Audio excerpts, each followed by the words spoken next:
Il y a trop de menaces. Il y a trop de menaces qui pèsent sur cette liberté, ce qui fait que notre centrale électrique, elle est sous trop haute tension et elle menace d'exploser. Quelles sont les menaces qui pèsent sur la liberté? Alors tout commence par le stage de rentrée. Tous les ans, l'Institut nous propose des outils, des activités pédagogiques qui sont différentes et qui enrichissent notre pratique et qui nous font nous aussi réfléchir sur notre propre relation à la liberté et aux droits de l'homme. C'est-à-dire qu'on vérifie l'information et une fois qu'on a vérifié l'information, on agit. Moi, je fais confiance au fait que les journalistes ont fait leur travail de vérification on croisait des les sources. sources déjà. Ouais. On échange sur nos pratiques, sur les réactions de nos jeunes. Et, ce sont des sources et des moments d'échange qui sont vraiment passionnants pour nous.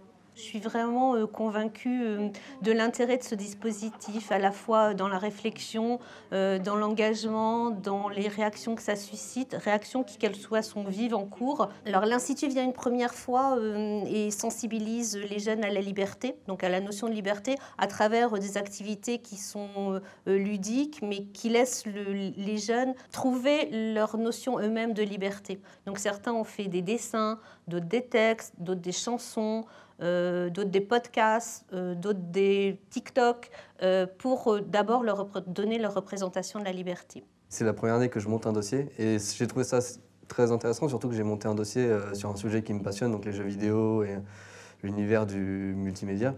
Tous les ans, je découvre des causes que je ne connais pas. Enfin, j'ai l'impression de connaître le monde, d'être renseignée, et tous les ans, les nominés, le finaliste, ce n'est pas forcément des noms que je connais. Bah, en cours, on a échangé avec les autres groupes, donc ça nous a permis aussi de découvrir d'autres causes et de partager, de débattre sur certaines opinions. Donc ça permet d'avoir un sens critique, ça permet d'avoir un développement un peu moral aussi sur certaines causes et de développer des affections. Ouais, ça a permis aussi de nous connaître finalement, parce qu'on était tous inconnus au départ, et ça nous a permis de débattre, de poser des idées, mais aussi de les aligner.